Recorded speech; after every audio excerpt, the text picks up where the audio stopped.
Hey guys, I'm Ashish and today we'll be continuing with our third part of Max Weber session. And if you have not watched the first two parts, I would request you to please do that. Links for the same would be in the description of this video. So getting on with it, today we'll be dealing with criticisms of Weber's bureaucracy model. We have dealt in depth with the ideal type model of Max Weber and today we'll be dealing with the criticisms. So basically, as you can see, the Weberian model of bureaucracy has attracted criticism mainly on 3 points. The first point that his model is criticized on is rationality. The second point that his model is criticized on is suitability of Weberian model to administrative requirements of different places and changing times, how adaptive it is to different countries and different decades and different years. So adaptability and suitability to different places and different times is the second main criticism that the model is criticized on, and the third main criticism that the model attracts is whether the model can attain maximum efficiency as visualized by Weber. So basically Weber has said that his model of bureaucracy is the most efficient. So is his model really that efficient? That is the third main criticism that Weber's model attracts. Moving on. So basically in this section we'll deal about some of the main persons as critics and some general criticisms. So we'll be dealing with 8 or 9 main critics of Weber. Now you do not have to remember the names of each and every critic of Weber, just try to understand what they have said, because what UPSC is trying to do in recent years is they quote a statement by some of the critic of some great thinker and they ask you to analyze that statement. So basically you do not have to remember the names of those critics because the name of that critic will be specified in that question. What you have to do is just analyze the statement. So please pay close attention to this, and if you can remember one or two big names of critics, it will be very good, because when you are writing a general criticism, if in exam, it comes in handy to write the names of one or two big critics, right? So if you can remember one or two big names, it is good for your preparation. So moving on with our critics, first critic that we will learn about is Robert Merton.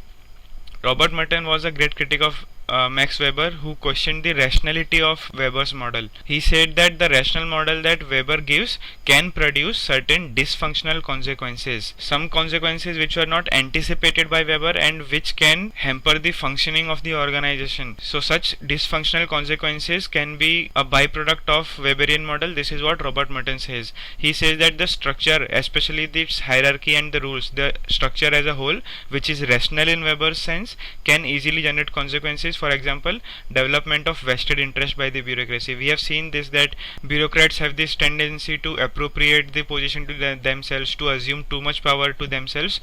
So it is the same thing that Robert Merton says, that what Weber thought was rational can give some unanticipated consequences which are unexpected. You do not expect them, you do not anticipate them, so these are unexpected and detrimental to the attainment of objectives of organization.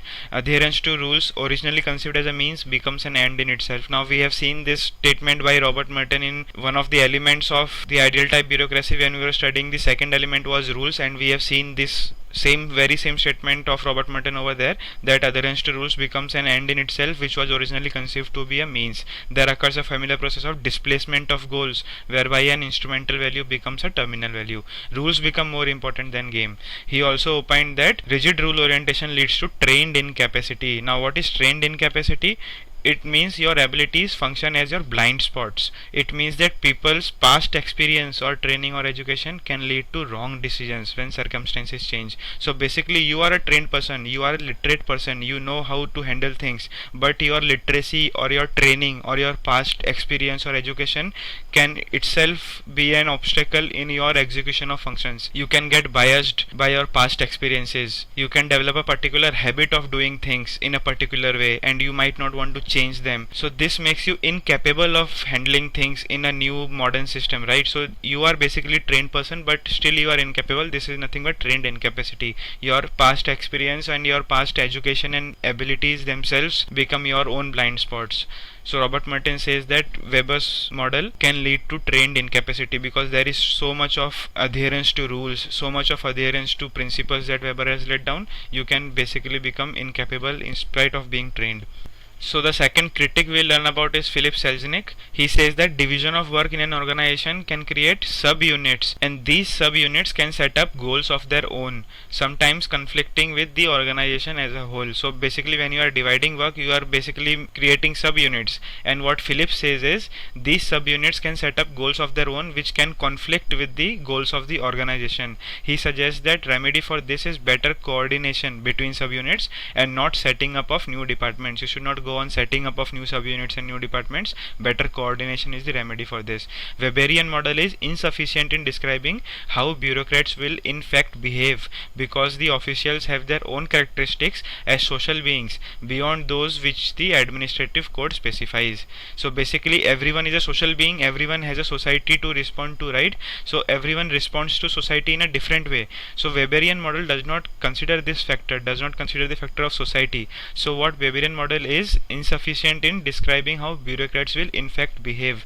He also criticized Weberian model for its neglect of the power which a bureaucrat assumes. So basically he says that what the power a bureaucrat can assume, Weberian model neglects this, whereby he becomes increasingly preoccupied with his own social position. So basically he brings in his own self-interest into play. This scenario was neglected by Weber. This is what Philipp Selznick says. So moving on to our next critic, we'll learn about Talcott Parsons. He questioned the internal consistency of the Weberian model itself. What he says is Weber expects the administrative staff to be technically superior as well as possess the right to give orders, but this itself gives rise to conflicts within bureaucracy, since it is not always possible to ensure that high position in hierarchy of authority will be matched by equivalent professional skill. What this means is, if you are a manager, it does not necessarily make you technically competent to be a manager. If you are good at giving orders, it does not mean that you are technically sound. And it happens, this is a real life scenario. Sometimes managers can give you orders, but they themselves do not know too much about the topic they are giving order on. And this is what Talcott Parsons also says. He says that Weber expects the administrative staff to be technically superior as well as possess the right to give orders. But in real life, it does not happen so, because sometimes you might have the right to give orders, but you might not be technically superior. This is what this point means. In such cases, when that happens, the individuals working in an organization will face the problem of whom to obey, the person with the right to command or the man with a greater expertise. So basically who to follow, that will be the problem of the subordinates of that person. This is the criticism as given by Talcott Parsons.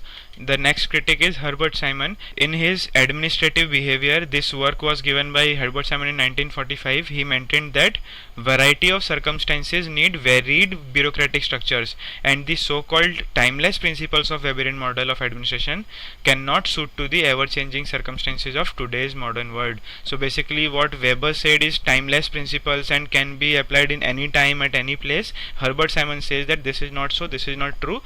In today's modern world, Weber's principles do not hold so much value and so much ground because the circumstances have changed, and these changed circumstances need changed bureaucratic structures. This is what Herbert Simon says. Next critic is Alvin Golda. He opined that the promulgation of additional rules as a central mechanism produces tension between the managers and the subordinates, leading to the displacement of organizational goals. So if you are making new rules in a structure of bureaucracy, these promulgation of additional rules and new rules as a central mechanism, this produces tension between the managers and subordinates, because there are now additional rules being sprung upon every now and then. So new tensions create between managers and subordinates, and this leads to displacement of organizational goals. The subordinates will lose their focus from the organizational goals. Alvin distinguishes two major types of bureaucracies and analyzed why people comply with bureaucracy. The first major type of bureaucracy, he says, is punishment centered bureaucracy, where members of the organization conform reluctantly to rules which they consider are imposed on them by an alien group.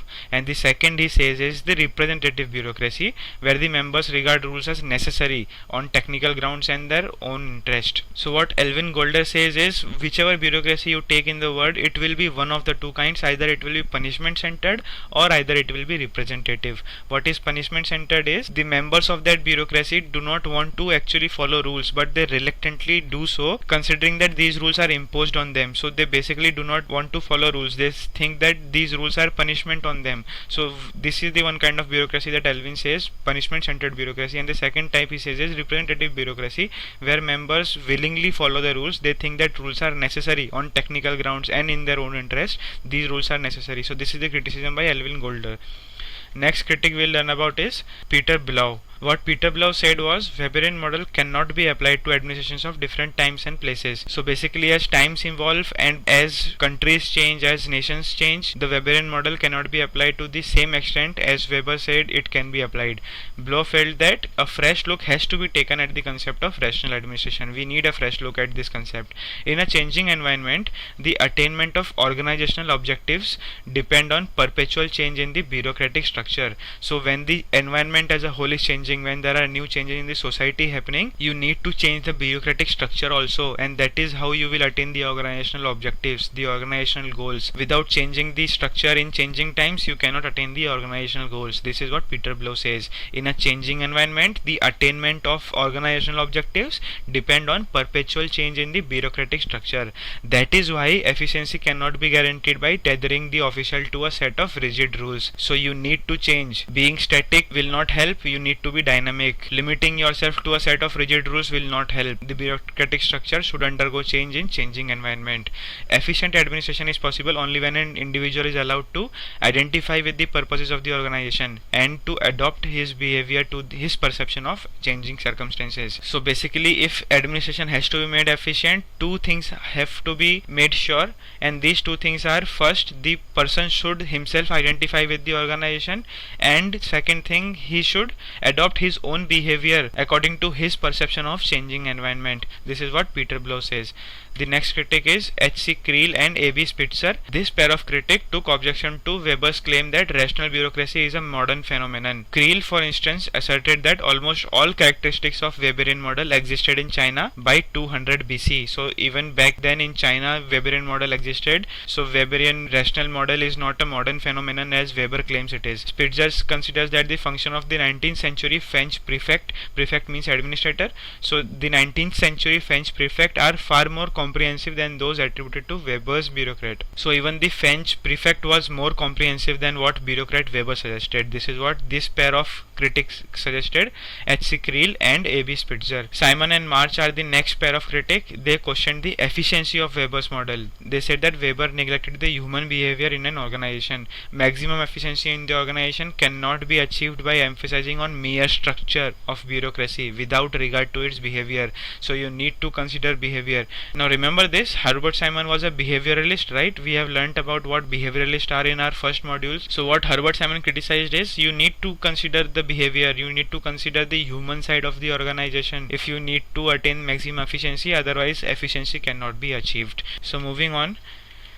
Our next critic is Klaus Ahlmann, and this is one of the most important critics because he is most recent critic to come out. Now pay attention to this because UPSC is really unpredictable. As we have already seen, UPSC asks some really weird questions based on anyone's statement. So Klaus Ahlmann actually criticized Weber on a very technical level. He gave some very technical criticism, so please pay close attention to this. And to give you a background, Klaus Ahlmann is actually a German scholar and he belongs to the critical theory scholars. We have learned about Jürgen Habermas. If you remember, in critical theory we did not learn about Klaus Ahlmann over there because it was not necessary, because Klaus Ahlmann has basically criticized Weberian model and we had not learned Weberian model back then, so it did not seem relevant to include Klaus Ahlmann in critical theory part.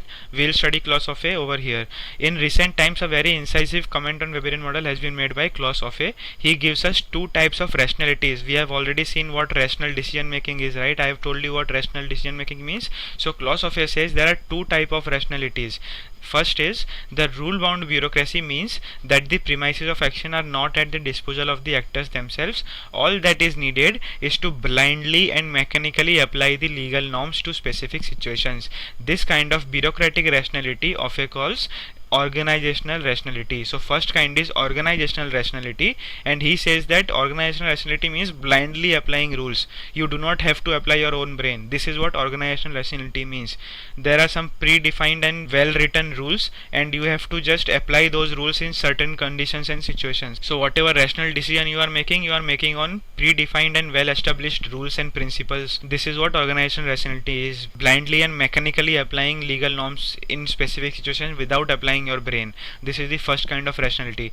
The second type of rationality, what Offe calls, is systemic rationality. It refers to the bureaucratic fulfillment of functional requirements of their social environment. So every bureaucrat and every administrator is a human being. He lives in a society. So sometimes what happens is, when you are making a rational decision, you undertake the societal factors, the conditions of your surrounding environment. You consider these factors and then you come to a rational decision. And if you arrive to a rational decision based on these societal and dynamic factors and not on pre-established and well-written rules, this kind of rationality Offe calls systemic rationality. What Offe says is, under conditions of developed welfare state capitalism, the rationality of bureaucratic action does not guarantee but perhaps conflicts with the functional rationality of the political system. So basically the political systems or the politicians themselves will have some rationality to them, and the bureaucratic system will also have some rationality to them. So these two kinds of rationality, the bureaucratic rationality and the political rationality, do not go hand in hand in a welfare state capitalism. This is what Offe says, and this is important because this is relevant to third world countries. We'll see that in our next point, but basically for now understand that what politicians consider as rational might not be in tune with what bureaucrats consider as rational. So in a welfare state capitalism, the rationality of bureaucratic action does not guarantee but perhaps conflicts with the functional rationality of the political system. However, he points out that under exceptional circumstances, when societal conditions permit the highest degree of unrestricted application of rules, the two criteria of rationality may be congruent. So when your societal conditions are as such, the environment is as such that the environment permits you to use the rules in an unrestricted way, to use the rules in however way you like. You know, the societal conditions permit the highest degree of unrestricted application of rules. So you can use rules how much ever you like, in whatever way you like. This is how societal conditions are. In such exceptional circumstances, when such exceptional circumstances do occur, it is possible that the two criteria of rationality might be congruent. But this kind of determinate administrative action tends to freeze administrative autonomy. You lose autonomy to make decisions. Whenever these organizational and systematic rationality do become congruent, you basically lose autonomy in such exceptional circumstances. Now, Offe's comment has considerable relevance for third world countries. How we'll see. The rule-bound bureaucratic system in a developing country is thus incompatible with the many-faceted and complex task of socio-economic development. Because in a developing country, in a third world country, there is too much of socio-economic development that has to happen, which has not happened yet. So the society as a whole is dynamic, right? The environment keeps on changing. So systemic rationality and organizational rationality, these two types of rationality do not go hand in hand. The rule-bound bureaucratic system is not in tune with the socio-economic development, because these two kinds of rationality do not go in tune. I hope you understand this. The organizational rationality and systemic rationality will be at loggerheads, basically what we have studied now, in a situation of speedy social reconstruction. Because the society is changing as a whole, the social reconstruction is happening, the systemic rationality will not be in tune with the organizational rationality. Most post-colonial societies are faced with this dilemma, and any attempts to innovate new modes of administration is often frustrated by bureaucratic dominance. So basically in such countries, if you finally try to apply this Weberian model, what will happen is bureaucratic dominance will happen. This is the dilemma of most of the post-colonial society. This is what Klaus Offe says.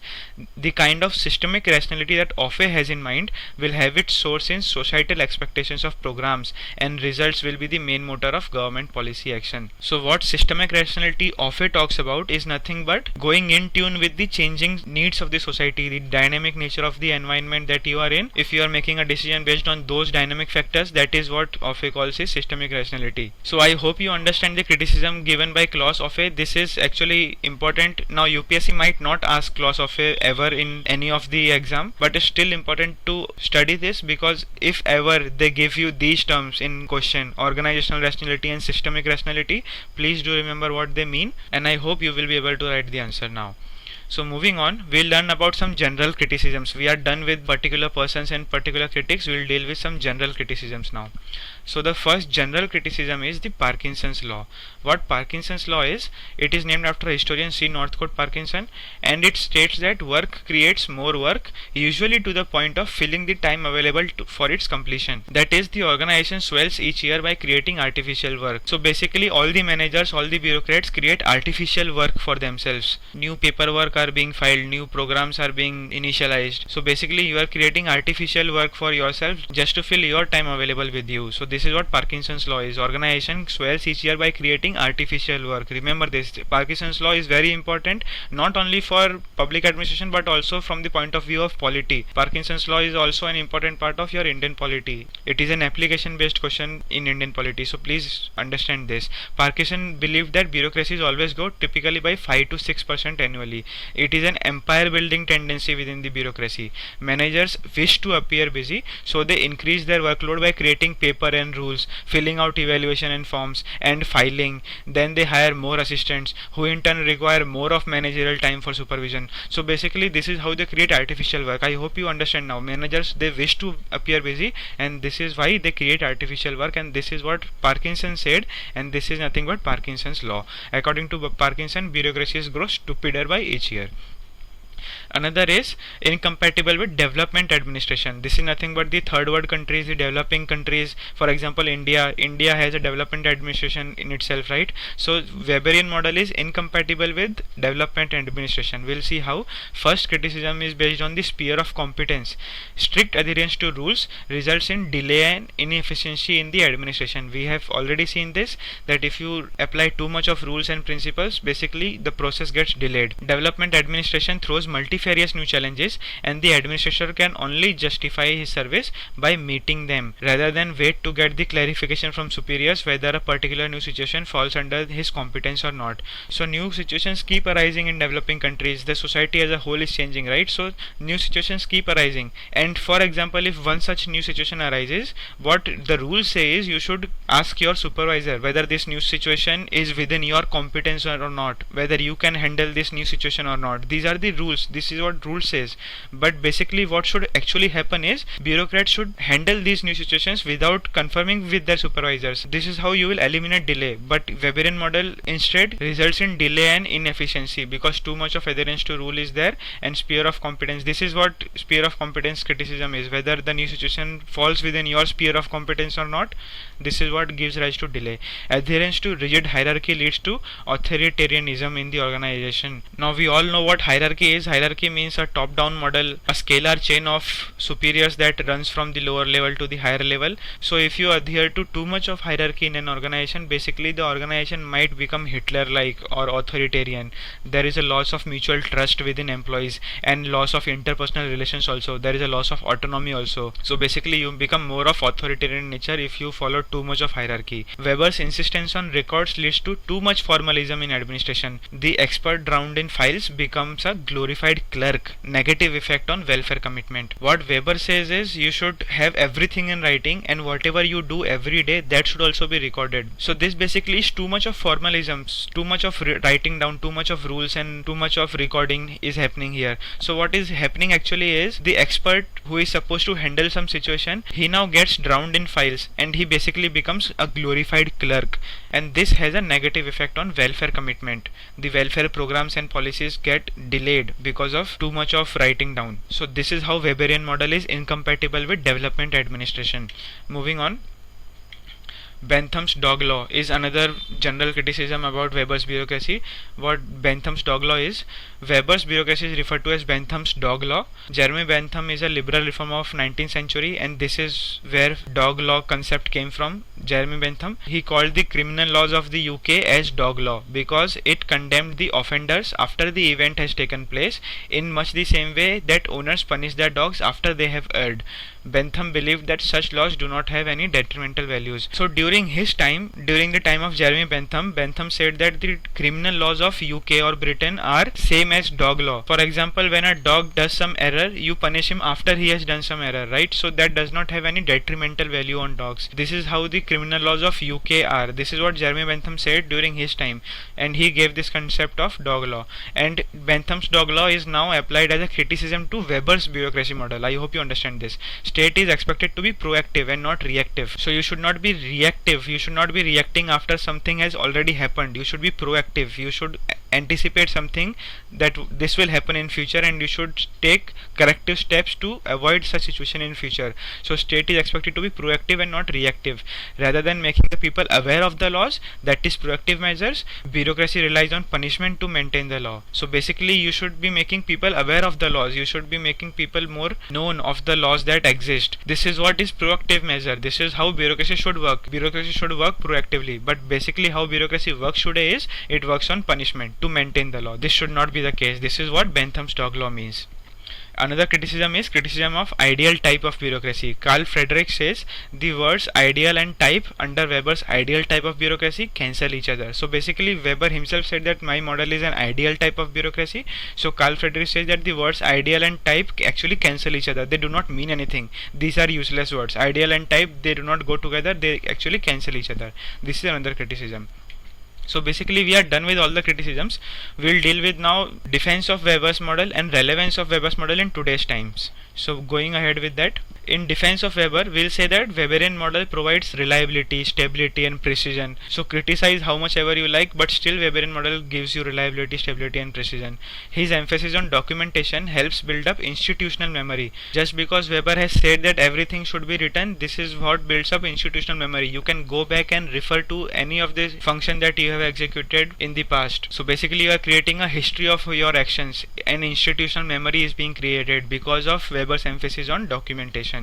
Dysfunctional consequences mentioned by Merton are largely attitudinal in nature. Now when we studied Robert Merton's criticism, we have studied that he said Weber's model gives us some unexpected consequences, right? And these unexpected consequences are bureaucrats assuming too much power to themselves. So these kind of criticisms are largely attitudinal in nature. It depends on attitude to attitude of person to person. So basically you cannot generalize this criticism for the whole model. If you employ good people, this criticism might not arise even. So basically these consequences which Robert Merton has mentioned, these are largely attitudinal in nature. These are largely depending on the persons who are acting as bureaucrats.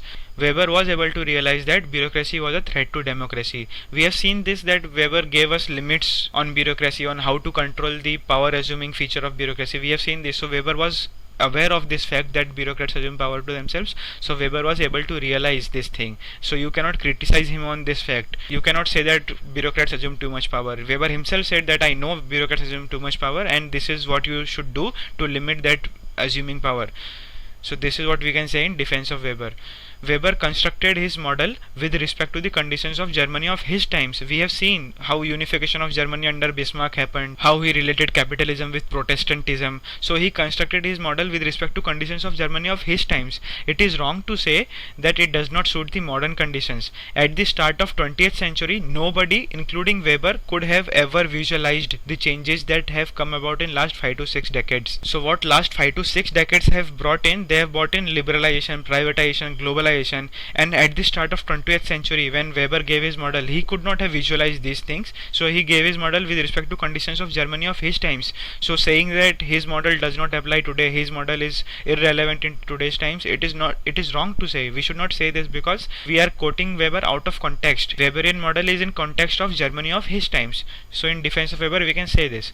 As observed by Martin Elbrow gave something in defense of Weber. He says that Weber in his German writings would have used the words rationality and efficiency in different contexts. Moreover, Weber might not have visualized all the meanings attached to the English word efficiency, because we now in today's time know what rationality is and what efficiency actually is, and we assume too much when we read the word efficiency. Weber in his times might not have assumed so much as we assume so much about the word efficiency and rationality. This is what Martin Elbrow says.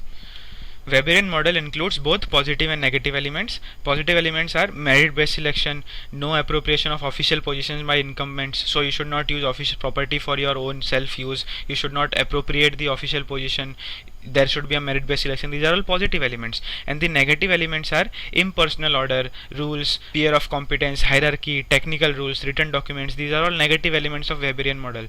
What happened is, as the negative elements is given greater weightage in the model, the positive elements get gulfed and enfeebled by the huge stream of negativism. So basically Weber had handled both positive and negative aspects, and since he gave more focus to negative aspects, what critics say that Weber's model is actually negative negative. They criticize on rules, they criticize on impersonal order, they criticize on sphere of competence, too much of sphere of competence. We have seen these criticisms, right? But Weber actually dealt with positive elements also, like merit-based selection and no appropriation of official position. And if you will see, no one has criticized over positive elements because these are positive elements. What has happened is Weber gave too much of weightage to negative elements in his writing of his ideal type bureaucracy model. So while reading Weber's model, we should consider positive elements also.